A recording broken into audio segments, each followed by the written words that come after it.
నీ అవ్వ గోసపాడుగా నాకే గింత కోస వచ్చి పడ్డది. నేను చెప్పిన్నా దాని జోలికి ఒక మూసుకొని వాడు ఉండన్న కుక్క తెరువు కోవడెందుకు, లంచనాలు తెచ్చుకున్నాడు ఎందుకు, దంటే పోతావు నీకు గంతగనం తీటెందుకో. ఆశకు అదుపు లేదు, నీ కోరికలకు పొదుపు లేదు. అగడబడ్డ పోషమ్మాట మొగన్ని మింగిందట. ఒక్కదాంతో తృప్తి పడి ఉండంటే ఇది కావాలి అది కావాలి, ఏదో ఉండని తిని వండొచ్చు కదా. ఒక్కదాని మీద బుద్ధి పుడితే అది ఒడిచినాక మూసుకొని ఉండొచ్చు కదా. లేదు ఇంకొకటి కావాలి. దానికోసం పాటలు పాడితే 3 చెర్ల నీళ్ళు తాగినంత పని అయింది. అంతే అంతే, మన మనుషులం కదా, మన మనిషి మనసులే అట్లుంటాయి కదా. మీరేమంటారు? కామెంట్ వేసుకోర్రి. ఊరుకున్నంత ఉత్తమం లేదు, బోడిగున్నంత సుఖం లేదు. ఏ ఆపు, నాకు తలకాయ నొత్తాను, నువ్వేం మాట్లాడుతున్నావు, నీకన్నా అర్థమవుతుందా అని అనిపిస్తుందా మీకు?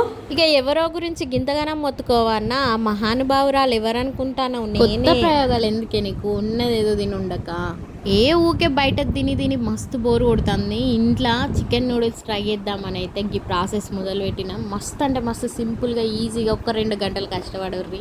అసలు ఏం మాట్లాడతానో నీకన్నా అర్థమవుతుందా? అసలు ముందు మ్యాటర్ 2 గంటలు కుస్తీవాడి చేసిన తినంగా చూడాలి. 1-2 ముద్దలు పెట్టినా మూసుకొని కూర్చున్నా, గింత కూడా నోట్లో పోలే. టేస్ట్ అయితే మస్తు వచ్చింది. కానీ ఏం చేస్తుడు, నాకు అదో రోగం ఉన్నది. అది పప్పే కానీ ఉప్పే కానీ ఏమన్నా అండు, చారే కానీ ఏం చేసినా మంచిది. చికెనే అండు మటనే అండు ఏం చేసిందంటే నాకు అస్సలు నోట్లోకి ఇవ్వదు. అది ఎందుకో అర్థమే కాదు. పక్కన వాళ్ళు తిన్నోళ్ళు అయితే మంచిగా తింటారు, చెయ్యంగానే నా కడుపు అంతా నిండిపోతుంది. అట్లా అవుతుంది నాకు. ఇక మీరు కూడా గదే బాపత్ అయితే ఒక్క కామెంట్ వేసుకోరు. ఇక పెళ్ళయ్యి అత్తగారింటికి వచ్చినాక మా అత్తమ్మ మస్తు మస్తు వంటలు చేసేది. ఆమె వేసి పెడితే నేను మంచిగా కడుపు నిండా తినేది. ఇక నేను అండాల్సిన టైం వచ్చినప్పుడే నాకు ఏడుపు వచ్చేది, ఎందుకంటే నేను కడుపు నిండా తినలేను కదా.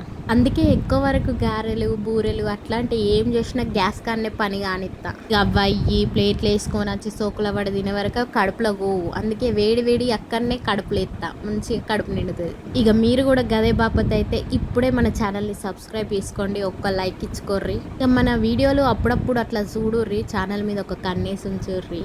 మీకోసం అయితే మంచి మంచి రెసిపీలు పట్టుకురావడానికి నేనైతే రెడీగా ఉన్నా. మీరు చూస్ చేసుకోవడానికి కూడా రెడీగా ఉండండి. అదేందో కానీ వీడియో తిప్పుతుంటే నా బాధ వర్ణాతీతం. అసలు ఎవరితో చెప్పుకోవాలో అర్థమైతే లేదు. గిన్నె కూడా వ్యూస్ వస్తలేవు, గింతగానం కష్టపడ్డా కూడా అని. మీరైతే అస్సలు మర్చిపోకుర్రి, ఇట్లనైతే ఖచ్చితంగా ట్రై చేయండి. మంచిగా ఉన్నది, నిజంగా చెప్తానా, మస్తు టేస్టీగా వచ్చింది. నేనైతే మనం ప్రాసెస్లో పోదాం, జల్దీ చెప్పేస్తా. మొత్తం వీడియో అయితే చివరి వరకు చూడండి. వీడియో లాస్ట్లో వీడియో చూస్తే మీరు మెల్ట్ అవుతారు, టెంప్ట్ అవుతారు, అన్నీ అవుతారు. అంత కలర్ఫుల్గా అంత టేస్టీగా వచ్చింది. ధనియాల పొడి మేమైతే కారం కొంచెం తక్కువ వేసుకున్నాం, పిల్లలు మంచిగా తినచ్చు కదా అని కారం అయితే కొంచెం తక్కువనే వేసిన. ఇంకా దాంట్లో ఎగ్ వైట్ ఉంటుంది కదా, ఎగ్ మొత్తం బీట్ చేసి కొంచెం వేసుకొని మంచిగా కలిపి పక్కకు పెట్టుకున్నాం. కొంచెం ఒక బౌల్లో కలుపుకున్నదేమో చికెన్ పకోడీకి, ఇంకా ఒక బౌల్లో కలుపుకున్నదేమో అందులో వేసుకోవడం కోసం సపరేట్ చేసినాం. కొన్ని లెగ్ పీస్లు ఒక 2 తీసుకున్నాం. ఇక అది పక్కకు పెట్టేసినాం. కొద్దిసేపు పక్కకు పెట్టేసి ఇక్కడ ఇందాక యూషిల్ కదా ఏమో టమాటా పచ్చళ్ళకి ఏమో పచ్చడి చేస్తుంది అనుకుంటా. మెయిన్ మీరు ఖచ్చితంగా చికెన్ పకోడీ చేసుకున్నప్పుడు మాత్రం ఆ పచ్చడి ట్రై చేయండి. ఎంత మంచి టేస్ట్ ఉంటుంది అంటే అసలు నేను చెప్పలేను, మీరే తినండి.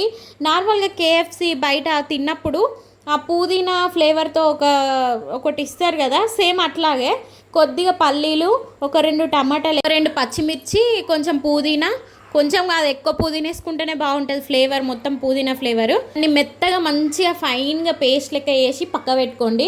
ఇక ఇక్కడ మంచిగా మన చికెన్ అయితే మ్యారినేట్ అయింది.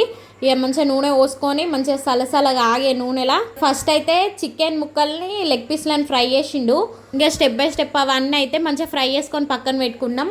ఇక్కడ ఎల్లిపాయలు ఇంకా సాల్ట్ వేసి చూడండి, ఇగో ఈ కన్సిస్టెన్సీ వచ్చే వరకు మంచిగా ఫైన్గా పేస్ట్ లాగా చేసి పక్కకు పెట్టుకోండి. నిజంగా ఫ్లేవర్ అయితే మస్తు ఉన్నది, దాని టేస్ట్ అయితే నెక్స్ట్ లెవెల్. ఇక్కడ చిన్న పీసెస్గా కట్ చేసుకుంటాను, ఎందుకంటే మనం అందులో వేసుకోవాలి కదా, చికెన్ నూడిల్స్ కదా అందులో. కానీ ఆ పక్కకు కట్ చేయకుండా ఉన్న ముక్కలు ఏంటిదంటే చికెన్ పకోడీ, దాన్ని కూడా డ్రై రోస్ట్ చేసుకోవచ్చు. కానీ సాసులు వేసుడు ఇది అంత ఎందుకులే, ఇక మళ్ళీ అప్పటికే మస్తు ఓపిక అంతా నశించింది.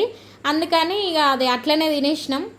ఇక్కడ మంచిగా క్యారెట్, క్యాప్సికమ్, క్యాబేజ్ కూడా వేసుకోవాలి కానీ క్యాబేజ్ లేదు. ఆ ఎగ్ ఒకటి మంచిగా బీట్ వేసుకొని మంచిగా కొంచెం పెద్ద కడాయి ఉంటే బాగుండు, కానీ మా దగ్గర ఇదే ఉన్నది, కొంచెం కలపడానికి కంఫర్ట్గా లేదు. కానీ ఇక ప్రాసెస్ అయితే కానిచ్చినాం.